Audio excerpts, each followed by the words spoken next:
안녕하세요, 정덕현입니다. 5분 리뷰 시간입니다. 오늘은 디즈니 플러스에서 서비스되고 있는 무빙이라는 작품에 대해서 소개할 텐데요. 이 작품을 표현한다면 한국형 슈퍼히어로물이다, 이렇게 표현할 수 있을 것 같습니다. 슈퍼히어로물 하면 주로 우리가 마블이나 DC나 이렇게 서구의 어떤 작품들을 떠올리는데, 이 작품은 진정한 의미에서의 한국형이라는 말을 붙여도 될 것 같은 슈퍼히어로물입니다. 보통 서구에서 했던 거를 우리가 똑같이 해내면 한국형 이렇게 붙이는 경향이 있는데, 이거는 진정한 의미에서 그렇다는 겁니다. 어떤 의미에서 그러냐면, 여기 등장하는 봉석이라는 한 인물을 통해서도 이게 잘 보여지는데요. 봉석이란 친구는 태어날 때부터 허공에 이렇게 떠오르는, 날 수 있는, 비상할 수 있는 그런 능력을 가진 친구거든요. 근데 부모는 이거를 외부에 드러내지 않으려고 해요. 왜? 이상한 사람 취급받을까봐. 그리고 그런 능력을 갖고 있는, 어떤 면에서는 보통 사람의 모습하고 다른 모습으로 살아가는 삶에 대해서 한국 사회에서는 그렇게 받아들여지지 않는 부분들이 있다는 거죠. 그래서 이거를 봉석이라는 인물이 상당히 은유하고 있다고 볼 수 있는데요. 한국적인 현실을 담고 있다는 거죠. 특히 이 인물이 고3 학생이라는 건 또 의미가 있습니다.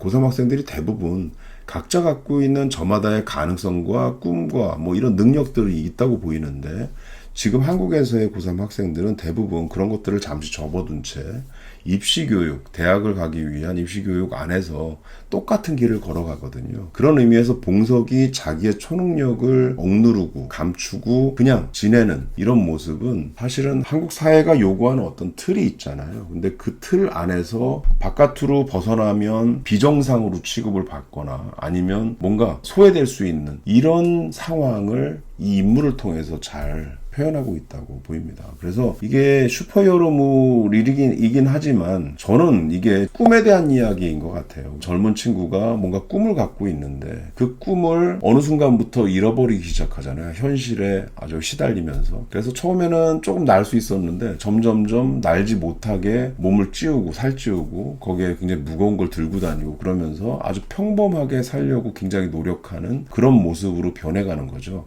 그러다 보니 어떻게 돼요?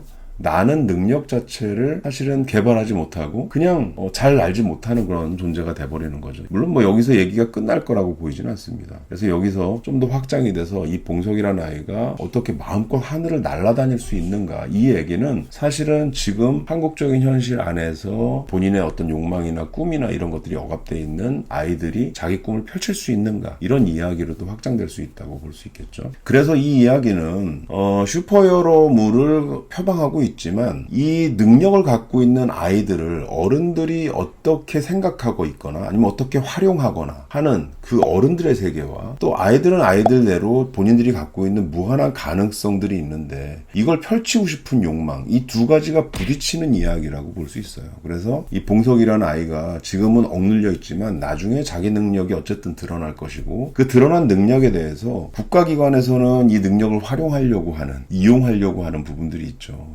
국가기관 굉장히 냉정하게 등장을 하는데, 이용하다가 이용 가치가 떨어지면 폐기 처분하는 이런 얘기들이 나오고, 그 다음에 이게 국가 간의 어떤 힘의 균형에 대한 이야기로도 또 이게 확장이 됩니다. 그래서 한국에 이런 초능력자가 있다면 이거를 견제하기 위한 미국에서 파견된 또 다른 초능력자가 이걸 싹을 지워버리려고 하는 그런 흐름들을 또 보인다는 거죠. 또 인접국이면 우리가 북한을 빼놓을 수 없겠죠. 남한에서 이런 초능력자가 탄생을 했거나 아니면 있다라는 동향이 북한 내부에 들어가면 이제 거기서도 뭔가 움직임이 생긴다는 거죠. 그래서 이게 참 흥미로운 게, 초능력자에 대한 이야기지만 굉장히 한국적인 현실을 담고 있고, 동시에 그 한국을 둘러싼 국제 정세에 대한 이야기까지 같이 담고 있기 때문에 이 작품이 갖고 있는 세계관은 굉장히 크다고 볼 수 있습니다. 그리고 또 한 가지, 크면서도 동시에 아주 한국이라는 로컬에 뿌리 깊게 발을 내리고 있다는 거죠. 오늘 짧게 소개를 했지만 강풀 작품입니다. 강풀이 본인 작품을 다시 본인이 직접 대본을 써서 만든 작품이기 때문에 그 세계관을 완전히 꿰뚫고 있다고 볼 수 있어요, 전체적으로. 그래서 이게 20부작인데 서두르지 않더라고요, 작품 자체에서. 굉장히 서둘러서 블록버스터라고 그러면 앞부분에 굉장히 많은 걸 쏟아내서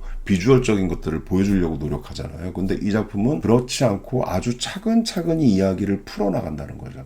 이건 저는 강풀이 이 작품에 직접 개입을 해서 통해서 본인이 대본을 쓰기 때문에 모든 세계관을 다 꿰뚫고 있는 작가가 뭔가 호흡 조절을 해가면서 풀어나갈 수 있는 이런 여건이 됐기 때문에 가능한 일이라고 생각합니다. 저는 뭐 이게 뭐 예언자는 아니지만 이 작품이 어떤 면에서는 좀 한국의 그 기존에 나왔던 많은 시리즈물들, 그 다음에 이게 해외에도 굉장히 반향을 일으켰던 시리즈물들과 어깨를 견줄 만한 그런 작품으로 좀 나오지 않을까, 그런 반향을 일으키지 않을까라는 생각을 합니다. 5분 리뷰 시간이었는데 아주 짧게 여러분들한테 소개시켜드렸고요. 앞으로 뭐 지금 7부까지 공개됐는데 더 많은 내용 회차들이 공개가 되면 조금 더 다뤄보는 시간을 갖도록 하겠습니다. 예, 오늘 감사합니다.